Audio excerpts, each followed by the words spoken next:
You know you were an accident, right? I wanted a son. My father said that to my face in front of 31 relatives, 6 Budweisers deep. Standing on the lawn, my mother planted every hydrangea bush by hand. The smoke from his new Weber grill curled up behind him like a halo he didn't deserve.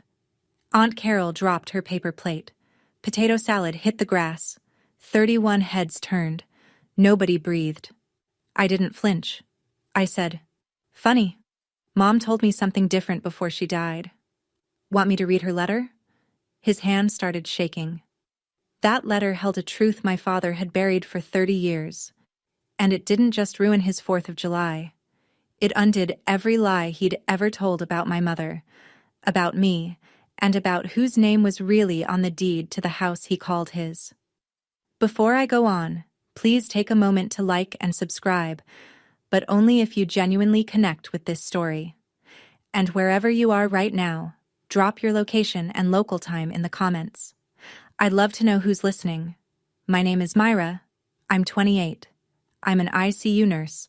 Now let me take you back 3 years before that 4th of July, to the day my mom got her diagnosis. The house on Maple Lane was a white colonial with green shutters and a wraparound porch that creaked in 3 places my mother knew by heart. She'd step over the 2nd and 3rd boards every morning when she went out to water her hydrangeas, barefoot, before my father woke up. She moved through that house like someone trying not to be heard. I grew up thinking that was normal. My father, Rex Harper, had a leather lazy boy recliner in the living room, dark brown, cracked at the armrests, positioned dead center facing the television. Nobody sat in it. Not my mother. Not me. Not even Uncle Bill when he visited. It was understood.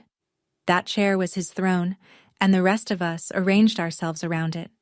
He controlled everything. The thermostat. 68 in winter, 76 in summer, and if you touched it, God help you. The remote, the grocery list, the dinner schedule. My mother cooked what he wanted, when he wanted it, and cleared the plates before he had to ask. She never had her own bank account. Her name wasn't on the checking account. She'd ask him for grocery money each Monday morning, and he'd pull bills from his wallet one at a time, counting them out loud like she was a cashier making change. I didn't realize that wasn't how other families worked until I was about 14 and spent a weekend at my friend's house and watched her mother swipe a credit card at Target without calling anyone first. The house itself was beautiful. My mother made it that way. The window boxes, the herb garden along the south wall, the porch swing she'd found at an estate sale. She poured everything she couldn't say out loud into that house. And my father called it his. My roof. My rules.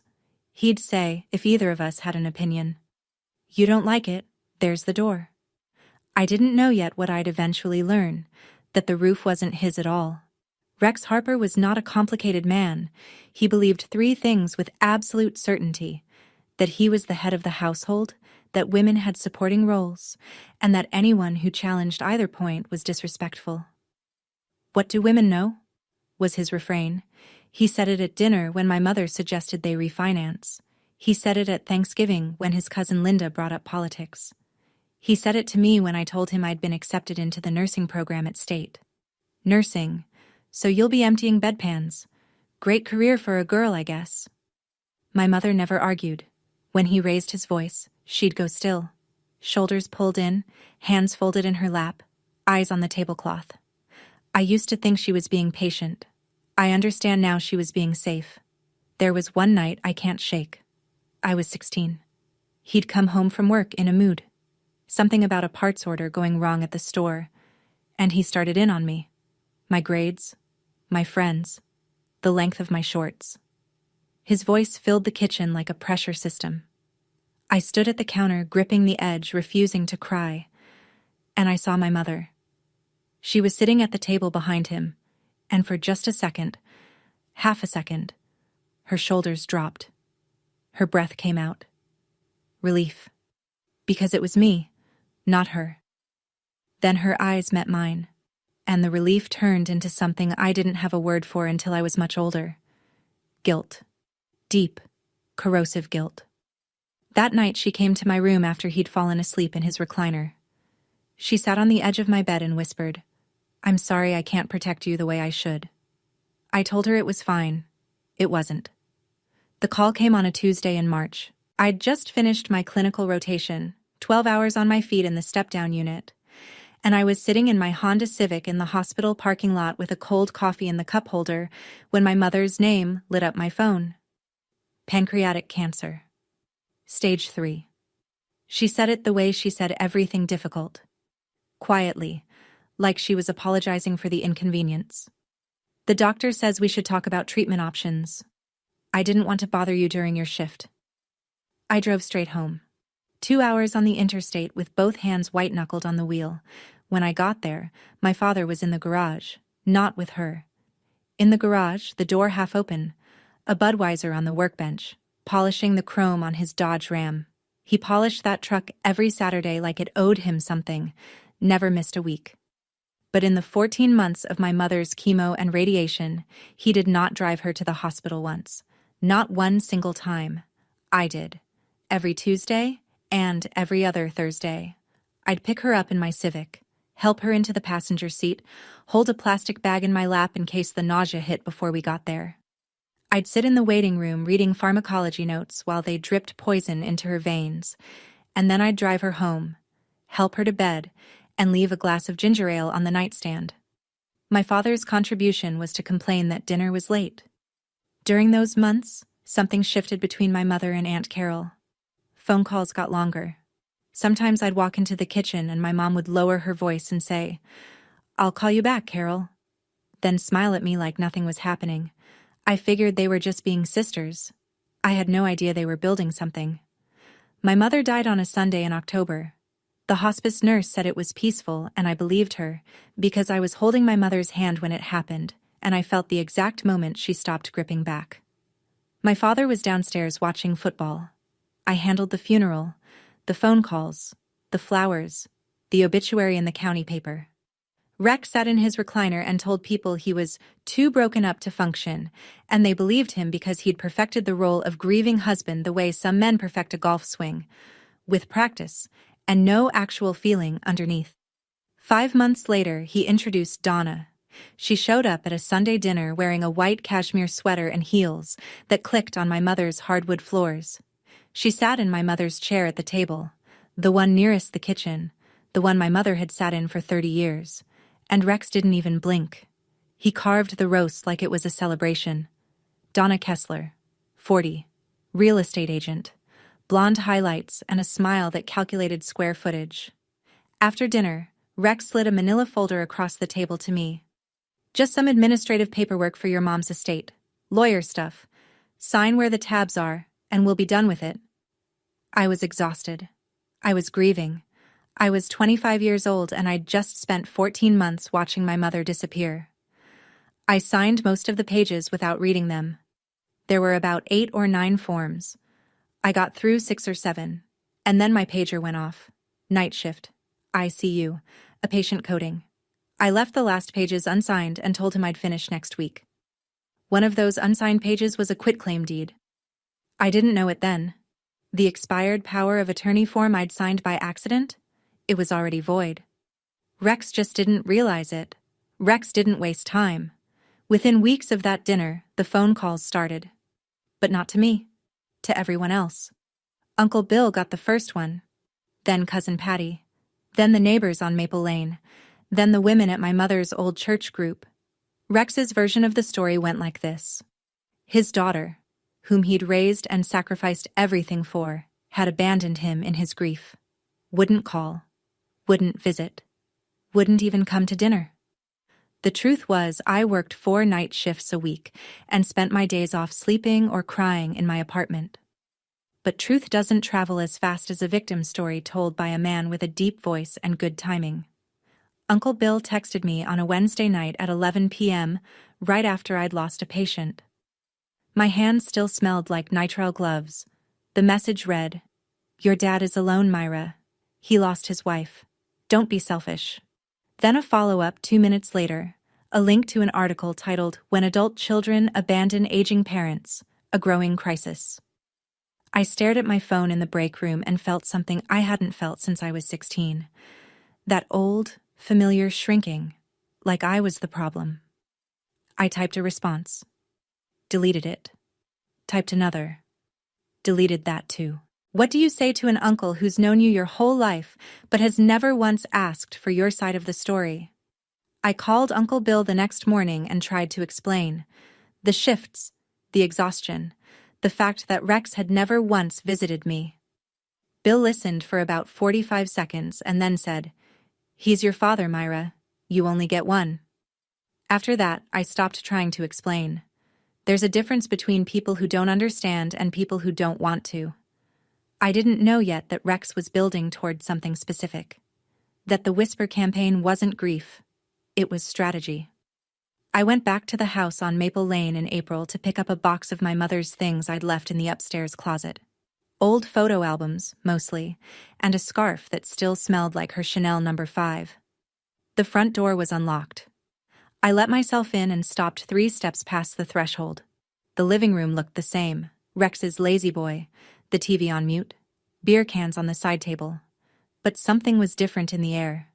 A different perfume. Something sweet and synthetic. I went upstairs. My parents' bedroom door was open. The wedding photo that had hung above the dresser for as long as I could remember. My mother in a simple ivory dress, laughing, her hand on my father's chest, was gone. The nail was still in the wall. In its place, Donna had hung a framed print of a beach sunset. My mother's vanity, the oak one with the oval mirror, the one she'd sit at every morning to put on her lipstick even when she was too sick to leave the house, was covered in Donna's things. Brushes, compacts, a bottle of Victoria's Secret body mist where my mother's Chanel No. 5 used to be. Donna appeared from the master bathroom in a terrycloth robe, toweling her hair. She looked at me without surprise. "Oh, your dad said you wouldn't mind." I heard Rex's voice from the bottom of the stairs. "Myra, quit snooping. This isn't your room anymore." I almost left. Almost just took my box and drove away. But I passed through the living room on the way out. And there on the coffee table, tucked under a TV guide, was a folder with a real estate logo on it, Donna's agency. Inside, a comparable market analysis for 414 Maple Lane. Estimated value, $280,000. He wasn't just moving on from my mother. He was selling her house. That was the first time I thought, he's not just cruel. He's planning something. 2 weeks later, Rex called me. First time in months he'd dialed my number instead of Uncle Bill's. "Come to dinner Friday," he said. "Donna's making pot roast." The invitation alone should have been a red flag. My father had never once asked me to dinner. He announced it or he expected it. But he didn't ask. I went anyway. The table was set for 3. Donna had put out cloth napkins and a candle. Staging, I realized later, like she was showing a house. The pot roast was fine, the wine was cheap. My father was on his best behavior, which meant he only interrupted me twice. After the plates were cleared, Rex reached behind his chair and produced another manila folder. Same kind as before.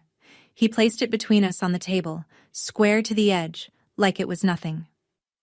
"The lawyer said we missed one form from last time. Just transfers the property title into my name for estate management.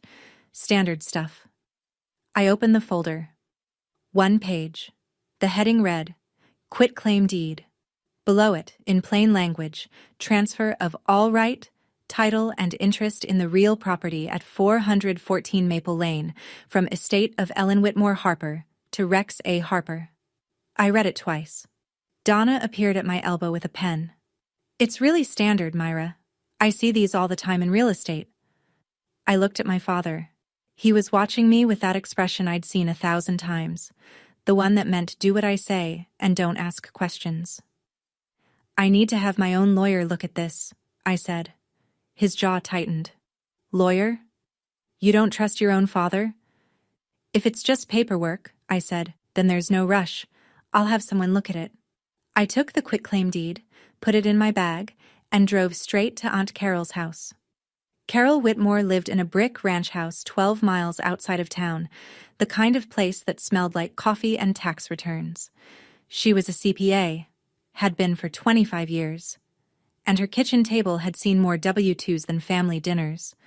She opened the door before I knocked, like she'd been expecting me. I put the quitclaim deed on her oak kitchen table. The same table, I would later learn, where she and my mother had sat 2 years before my mother died, signing documents of their own. Carol picked up the form. Read it once. Her face went still. Not surprised. Something worse. Confirmed. He's trying to take the house, she said. Then she looked at me. Myra, the house was never his. She said it simply, the way she said everything. Carol didn't do drama, she did facts. Your mother bought that house with inheritance money from your grandparents, the Whitmores, $180,000. The deed is in her name, Ellen Whitmore Harper. Rex's name is not on it. It was never on it. I stared at her. 30 years my father had called that house his. 30 years, Carol continued. Your mother made a will, a real one, with a lawyer, Richard Avery, downtown. The house goes to you. It's already been through probate. It's yours, Myra. It's been yours since your mother died. I couldn't speak. Carol gave me a moment. Then she stood, walked to the filing cabinet in her home office, and came back with a sealed envelope. Cream-colored, my mother's handwriting on the front, in her careful cursive, for Myra, when she's ready. Your mother left this too, Carol said. She told me to give it to you when you needed it. I think you need it. I held the envelope with both hands. Read it when you're ready, Carol said. But don't read it alone. I didn't open it that night. I sat in my car in Carol's driveway for 20 minutes, engine off, holding the letter my mother had written for me from the other side of death, and I thought about every time my father had said my house, my rules, and how my mother must have sat there listening, knowing the truth, saying nothing. She couldn't fight him while she was alive, so she fought him on paper. The next morning, I called the law office of Richard Avery. His receptionist put me through in under a minute, which told me he'd been briefed. He had a calm, deliberate voice, the kind of man who read every line before signing anything, which was exactly what my mother had needed. Ms. Harper, I've been expecting your call, honestly, for about a year now. He confirmed everything Carol had told me. The will was valid. It had been filed, entered into probate, and executed. The house at 414 Maple Lane, deed recorded under Ellen Whitmore Harper, had transferred to me upon my mother's death as the sole named beneficiary. The paperwork was clean. The title was clear. Your father has no legal claim to the property, Avery said. He can reside there as a guest, but he cannot sell it, cannot mortgage it, and cannot transfer title without your signature on a quitclaim deed. Which, I assume, is why you're calling. I told him about the form Rex had handed me. Avery paused. Then, I should tell you something else. About 18 months ago, before your mother passed, a loan officer at First Regional contacted me because someone had applied for a second mortgage on 414 Maple Lane. The applicant was Rex Harper. The bank flagged it because his name wasn't on the deed. They denied the application. My stomach dropped. Your mother found out, Avery said. That's when she called Carol. That's when we finalized the will and set up the trust. The trust. I hadn't even gotten to that part yet. $220,000, Avery said. Held in a revocable trust, naming you as beneficiary. Funded from your mother's separate inheritance. Mr. Harper has no access and no knowledge of its current balance. I sat in my apartment, the phone pressed to my ear, doing the math my mother had done when she was dying. A week later, Rex called again. 4th of July BBQ, he said. Whole family's coming. Bring that paperwork signed. I told him I'd be there. But I wasn't bringing his paperwork. I was bringing my mother's.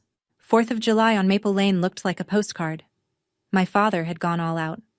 Or rather, his credit card had. A brand new Weber Genesis grill sat on the patio like a chrome altar, still wearing its price tag tan line where the sticker had been peeled off that morning. Red, white, and blue bunting hung from the porch rails. A folding table ran the length of the backyard, covered in a checkered cloth, weighed down with coleslaw and corn and coolers of Bud Light. 31 people. I counted when I arrived. Uncle Bill and his wife Linda, holding court near the potato salad. Cousin Patty with her 3 kids chasing sparklers across the grass. Rex's co-worker friends from the auto parts store. Neighbors. Church people. The full arsenal of social pressure assembled on lawn chairs and picnic blankets under a cloudless sky. And Donna, standing at the head of the table in a white sundress and new sandals, holding a glass of Prosecco, laughing at something Uncle Bill said, playing the hostess in my mother's yard beside my mother's hydrangeas, under the string lights my mother had hung 3 summers ago. I came straight from a 12-hour shift. I was still wearing my scrubs. Seal blue, wrinkled at the knees, my badge clipped to my chest. I hadn't changed on purpose. Those scrubs were the only honest thing I could put on that day. Every person there knew what I did for a living. Every person there knew I'd been the one at my mother's bedside. The scrubs were my quiet reminder. Aunt Carol was already seated near the back, a paper plate balanced on her knee, sunglasses on. When I walked through the side gate, her eyes found mine immediately. She gave me one small nod. I had the envelope in my scrub pocket. Beside it, a folded copy of the will, notarized, and a printout of the recorded deed. My father saw me arrive. He saw my empty hands. No manila folder, no signed form. His smile stayed in place, but something behind his eyes went flat. "There she is," he announced to the yard. "I told her to come. She finally listens." By 5 o'clock, Rex was 6 beers in. I know because I watched him drink each one. It's a reflex from the ICU. You count inputs and outputs. You track vitals. You note the moment a patient crosses a threshold. My father crossed his threshold around beer number 4, when his voice shifted from conversational to performance. He'd positioned himself near the grill, the center of gravity, where people came to him. He flipped burgers with one hand and gestured with the Budweiser in the other, telling stories louder than they needed to be told. Old stories. Stories about his glory days managing the store, about the truck he'd restored in 2004, about the time he'd told off a county inspector. Man stories. The kind that started with I and ended with everyone else being wrong. Around beer 5, he started in on family. "You know," he said, loud enough for the nearest cluster of lawn chairs to hear. "I always thought I'd have a boy. Somebody to take over. Teach him the business, pass something down." He shook his head, smiling like he was telling a joke. Didn't work out that way. A few people chuckled politely. Donna refilled his cooler from behind, sliding another can into his hand like she was loading a weapon. Uncle Bill leaned in from his Adirondack chair. "Yeah, a son would have been something." I was sitting at the far end of the table, on one of those low aluminum folding chairs, the kind they keep stacked in garages for overflow guests. It put me about 6 inches below everyone else. I ate my potato salad slowly and I didn't respond. Rex looked over at me. I saw it happen. The way a drunk man talks himself into something. He straightened up. He cleared his throat. He took a long pull of beer number 6. And then, he said it. "You know you were an accident, right?" He said it standing. He said it facing me. He said it at a volume that cut through every side conversation, every child's laugh, every pop of a distant firecracker. "I wanted a son." The yard went silent the way a room goes silent when glass breaks. Not gradually, but all at once, like someone had pulled the plug on the noise. 31 people, every single one of them looking at me. My Aunt Carol's paper plate hit the ground. Potato salad, a scoop of coleslaw, a deviled egg. All of it in the grass. She didn't pick it up. She just stood there, her hand still in the shape of holding something. Rex wasn't done. "But your mother insisted on keeping you." He tilted his beer toward me like a pointer. "And look how you turned out. A nurse who can't even afford her own apartment." Somebody's kid asked for a sparkler. Nobody answered. Then Donna stepped forward from behind Rex, and I saw what she was carrying. The manila folder, the quitclaim deed, and a pen.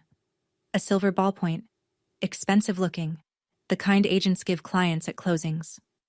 "Honey," Donna said, her voice dropping into that soothing register real estate agents use when they want you to ignore the foundation cracks.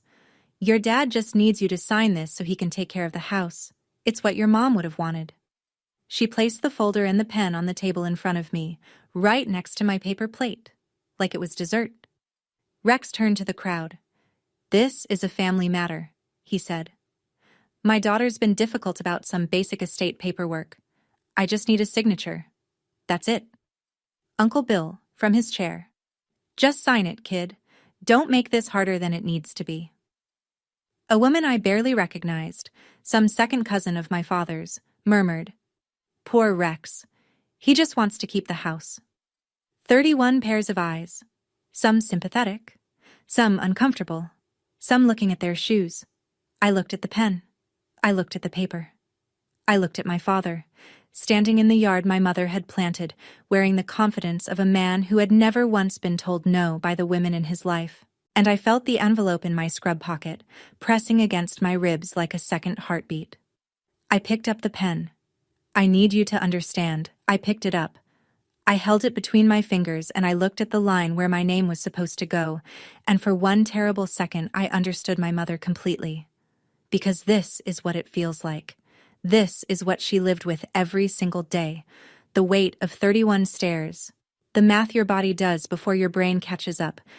If I just sign, this stops. If I just agree, the silence goes away.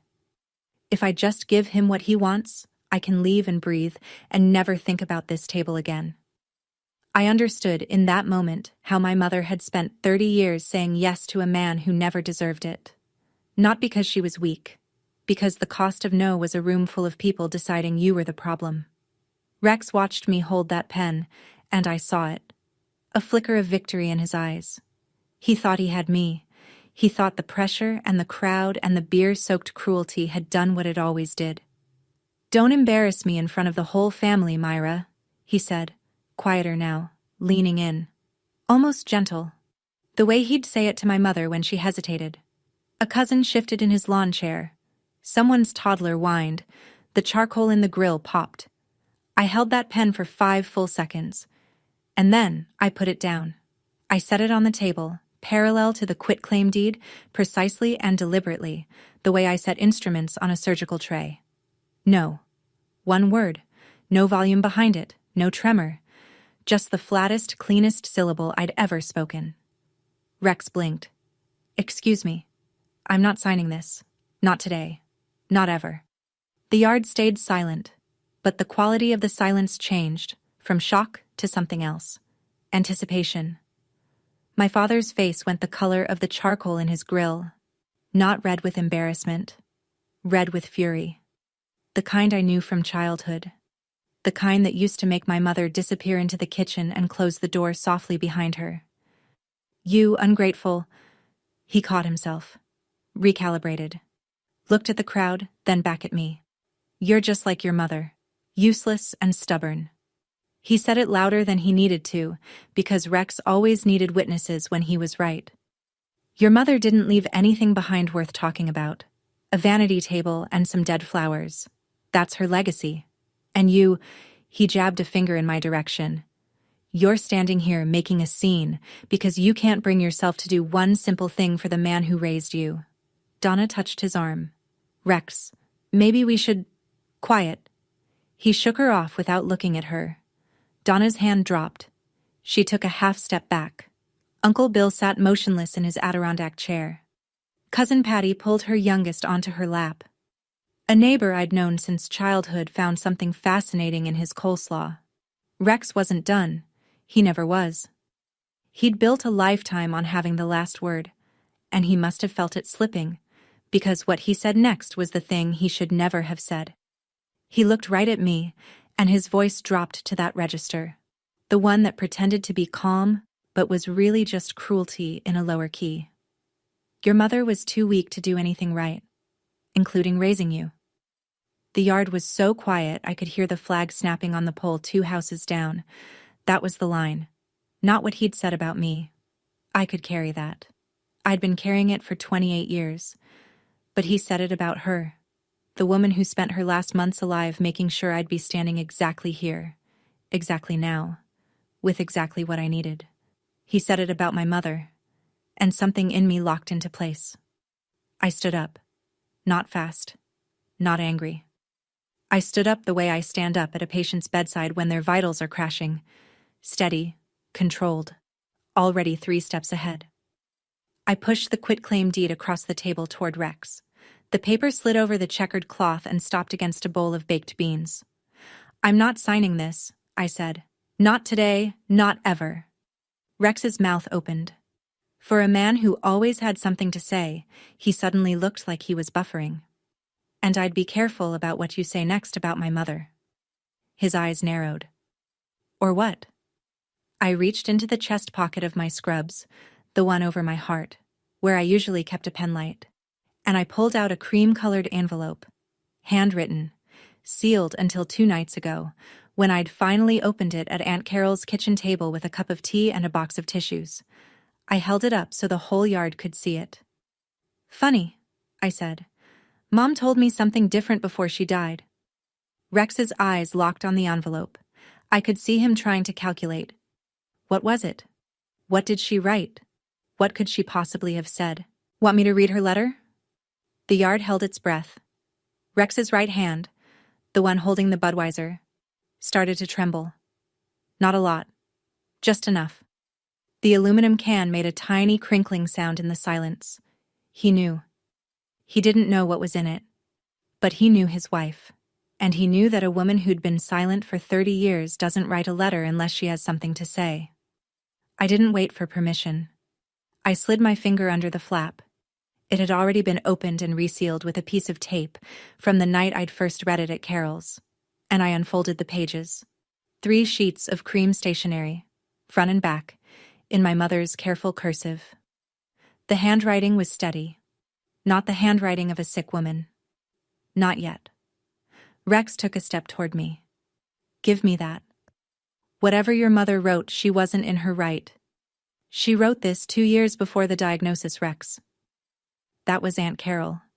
She hadn't moved from her spot near the back, but her voice carried across the yard like it had been waiting for this exact frequency. "I was there when she wrote it. I watched her sign it." Uncle Bill turned in his chair. "Carol? What's going on?" Carol didn't answer him. She was looking at Rex. Rex stopped walking. He looked from Carol to me, then to the letter, then back to Carol. His tongue moved across his lower lip. A nervous habit I'd noticed 1,000 times, always just before he lied. "This is ridiculous," he said. "Ellen didn't—" "You had your speech, Dad." I kept my voice flat. I see you flat. The voice I use when a family member is screaming and I need them to hear me without raising my volume. "Now it's Mom's turn." Donna stood 3 feet behind Rex, clutching her Prosecco glass with both hands. She looked like a woman watching the open house fall through. I looked down at the first page. A breeze came through the yard. Warm, smelling like charcoal and cut grass and someone's sparklers. And it fluttered the edges of the stationery in my hands. 31 people leaned forward without realizing it. I began to read.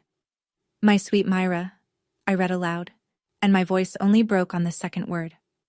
I swallowed it down, the way I've learned to swallow things down in rooms full of people who need me steady. "If you're reading this, I'm not there anymore, and I'm sorry. Not for dying, for all the years I was alive and didn't say what I should have said." The yard was so still I could hear the ice shifting in the coolers. I kept reading.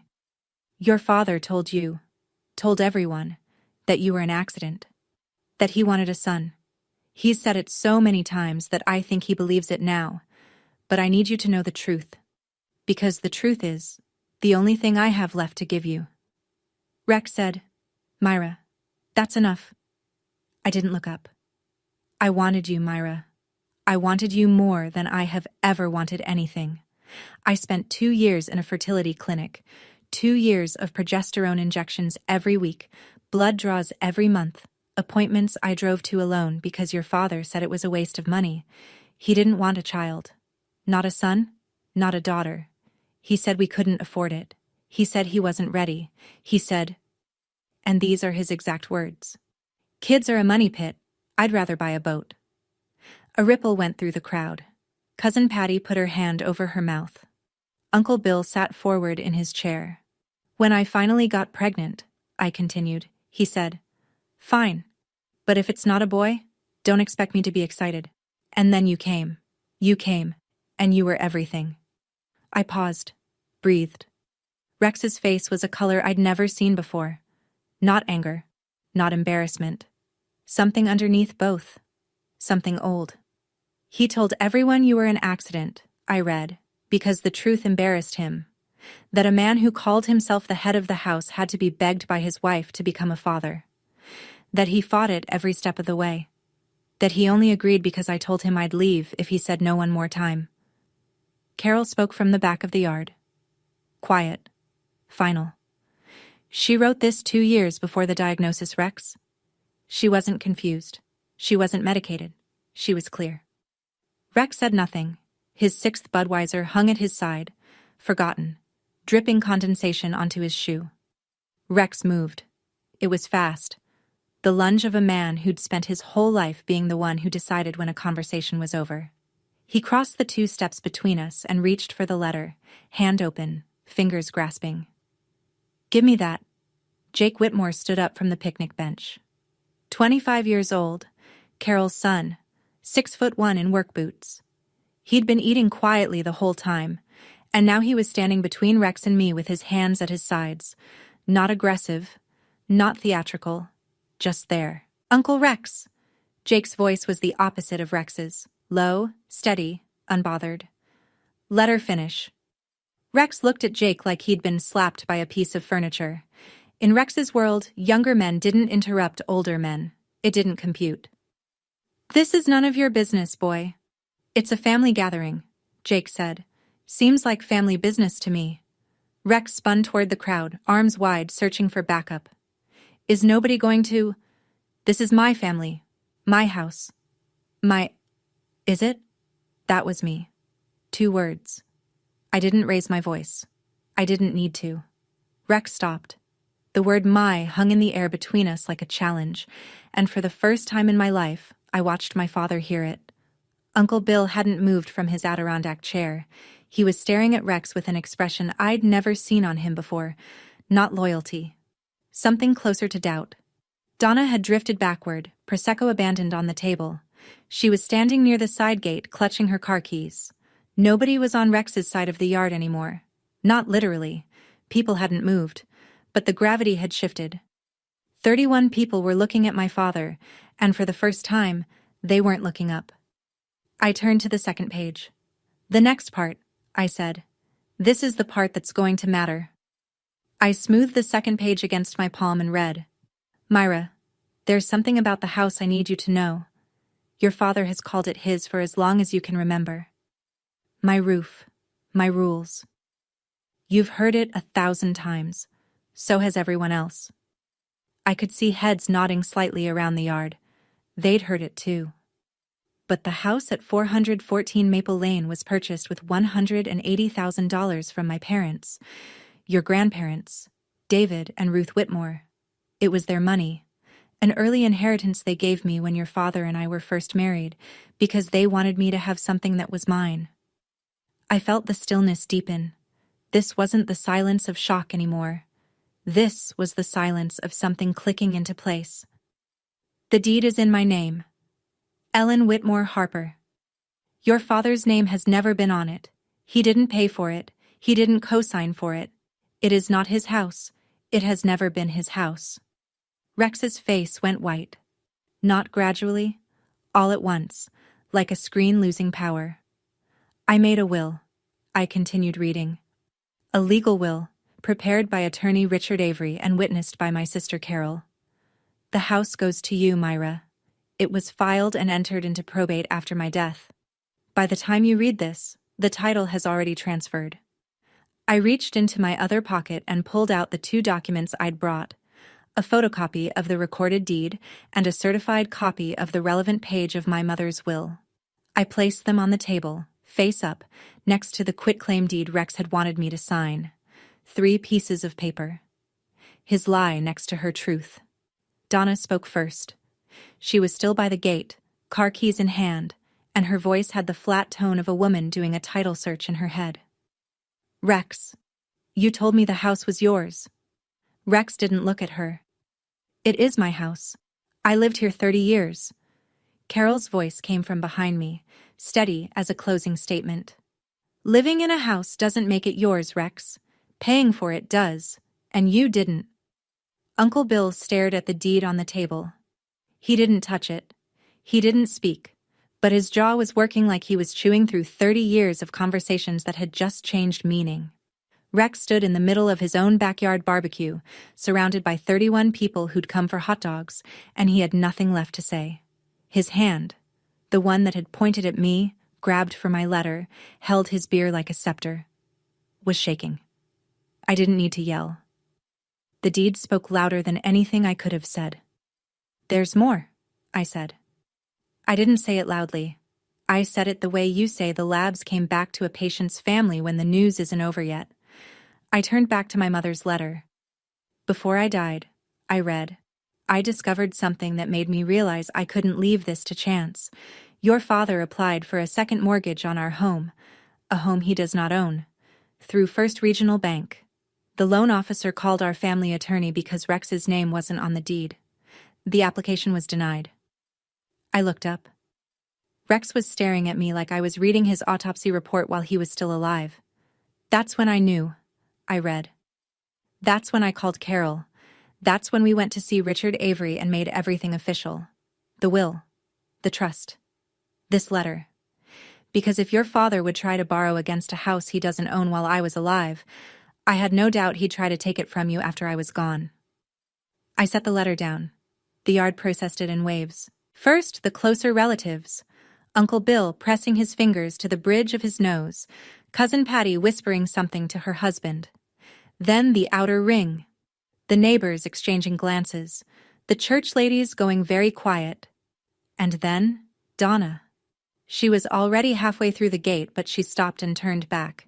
Her voice had lost every trace of that warm, soothing, open house cadence. Rex, did you try to mortgage a house that wasn't yours? Baby, I can explain. I'm a real estate agent, Rex. She held her car keys like a verdict. I know what fraud looks like. The gate clicked shut behind her. A moment later, an engine turned over in the driveway and tires rolled across gravel, and Donna Kessler was gone. Rex watched the gate for a long 3 seconds. Then he sat down in his lawn chair like somebody had cut his strings.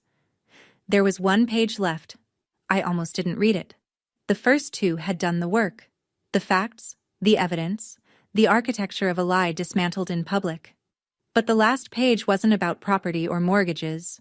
It was about something harder. My hands trembled for the first time all afternoon, not from fear, from grief. I have one more thing to say, I read, and this one is for me, not for him. The crowd didn't move. Somewhere on the next block someone set off a bottle rocket. It whistled and popped, and nobody flinched. I spent 30 years married to your father, and I never once said no to him. I never argued. I never raised my voice. I never left, even when I should have. I told myself it was for you, that I was keeping the family together. But the truth is, I was afraid. My voice cracked. I let it. The thing I'm most ashamed of, the thing that keeps me up at 3 a.m. when the pain medication wears off, is that every time he yelled at you instead of me, some part of me was relieved. And then I hated myself for it, every single time. Cousin Patty was crying. She wasn't the only one. Uncle Bill stood from his chair, walked to the edge of the patio, and stopped there with his back to everyone, hands in his pockets, head down. I can't change what I did and didn't do, I read. But I can give you what I never had. The house is yours. The trust Carol helped me set up. $220,000. That's yours too. That's my apology and my love in the same envelope. I read the last line slowly, because my mother had underlined it twice. You were not an accident, Myra. You were the thing I fought hardest for. Don't be afraid to say what I never could. You are allowed to say no. I folded the letter. 3 sheets of cream stationery, back into the envelope, back into my pocket against my heart. Rex sat in his lawn chair with his 6th beer leaking onto the grass beside him, surrounded by 31 people who could no longer look him in the eye. He didn't say a word. For a long moment, the only sounds were the flag 2 houses down and a dog barking somewhere on the next street. The grill was still smoking. The food was still out. The string lights my mother had hung were starting to glow against the early evening sky. Nobody left. Nobody spoke. It was like the whole yard was holding its breath, waiting to find out what kind of family they were going to be now. Rex looked around. He turned his head slowly, searching for the faces that had always been on his side. The people who'd nodded when he said my house, who'd laughed when he said I wanted a son, who'd texted me to call him more. Nobody met his gaze. The second cousin who'd murmured poor Rex 10 minutes earlier was sitting with her plate in her lap, staring at the grass. Her eyes were red. Rex tried. "You're all going to believe a dead woman over me?" It landed like a stone in a pond. Ripples, then silence. Nobody answered. Jake said from the picnic bench without heat, "We're going to believe a notarized will and a property deed, Uncle Rex." Carol walked forward, stopping beside me. She didn't touch me, but I could feel her steadiness like a wall. "Rex," she said, "Richard Avery has all the original documents. I'd suggest you contact your own attorney." A pause. "You're going to need one." I gathered the papers from the table. The deed, the will, the unsigned quitclaim, and stacked them neatly. I tucked the letter back into my scrub pocket. I pushed in my chair. Then I said the last thing I was going to say to my father at that table. "I'm not selling this house. I'm not signing anything. And I'm not asking for your permission." I looked at him once more. The man in the lawn chair, in the yard he didn't own, holding the authority that no longer worked. He looked smaller than I'd ever seen him. Not pitiable, just accurately sized, for the first time. I walked out through the side gate. Carol and Jake followed. Behind me, 31 people sat with their paper plates and their sparklers and the ruins of a story they'd believed for 30 years. Here's what happened next, because I know you're wondering.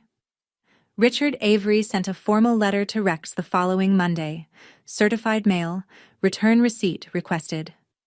It stated, in plain legal language, that the property at 414 Maple Lane was owned by Myra Ellen Harper, pursuant to the last will and testament of Ellen Whitmore Harper, that the decedent's estate had been fully administered through probate, and that Rex A. Harper was occupying the property without legal right. He was given 60 days to vacate. Standard. By the book. No theatrics. Rex didn't hire a lawyer. I don't think he could afford one. The credit card debt alone was $38,000. I learned this later from Uncle Bill, who'd seen a statement on Rex's kitchen counter. Add the auto loan on the Dodge Ram, plus whatever he'd spent on the Weber Grill and Donna's dinners, and the life of a man pretending to be richer than he was, and there was nothing left. The house he'd tried to sell, estimated at $280,000 by Donna's own market analysis, had never been his to sell. The second mortgage he'd tried to take out had been denied because his name wasn't on the deed. The quitclaim deed he'd tried to get me to sign would have been the only way to make any of it work, and I hadn't signed it. His entire plan had depended on one thing, his daughter being too afraid to say no. Donna stopped answering his calls within a week. Blocked his number by the end of the month. I have no ill will toward Donna. She was looking for a man with assets, and Rex had presented himself as one. That's not love, but it's also not my problem. The trust my mother had set up held $220,000, enough to pay off my student loans, establish an emergency fund, and still have money left over for the future. My mother had planned this from a hospital bed. While Rex was in the garage polishing his truck, she was in the kitchen with Carol, building a firewall out of ink and notary stamps. Uncle Bill called me 2 weeks after the barbecue. I was sitting on the porch of the Maple Lane house, my house, drinking coffee and watching the hydrangeas catch the morning light, and his name appeared on my phone. My first instinct was to let it ring. The last time Bill had reached out, it was to call me selfish and send me an article about bad daughters. I picked up anyway. He was quiet for a long time. Then, "I owe you an apology, kid." I waited. I believed everything he told me, that you wouldn't visit, that you didn't care, that he was doing this all on his own. A pause. I just found out from Carol that you were the only one who took your mother to chemo, every appointment, for over a year. And Rex told me, he looked me in the eye and told me, that you refused to help. I closed my eyes and felt the familiar ache of a lie that had done its damage long before the truth arrived. He told me a lot of things, Bill said. About the house, about your mother, about everything. And I believed him. Because he's my brother. And I'm sorry. Thank you, Uncle Bill, I said. That means more than you know. He cleared his throat. One more thing. A few months back he asked me to co-sign a personal loan, $20,000. I said no because it didn't feel right. A tired laugh. I guess now I know why. Before he hung up, he said the thing that mattered most. Your mom would have been proud of you, Myra. I sat on that porch for a long time after that call. I moved back into the house on Maple Lane at the end of August, after Rex's 60 days were up. He'd already gone by the time I arrived with my boxes. He'd left the place cleaner than I expected. The kitchen wiped down, the garbage taken out. Whether that was guilt or pride, I'll never know. Maybe some combination that Rex would never have the vocabulary to explain. The lazy boy was gone. He'd taken it with him. The one piece of furniture in the house that was indisputably his. The living room looked bigger without it. Brighter. I donated the spot to a reading chair I found at the same estate sale circuit my mother used to love. The first thing I did was hang the wedding photo back up. I'd found it in the garage, in a box labeled Donate in Rex's handwriting. The photo, my mother's winter coat, some books she'd loved and, at the very bottom, wrapped in a dish towel, the Chanel No. 5. The bottle was nearly empty. I set it on the vanity where it had always been. Carol came over that first evening with a tray of lasagna and a bottle of wine that cost more than anything Rex had ever put on the table. We sat at the kitchen counter and didn't talk much. We didn't need to. Jake helped me carry boxes upstairs.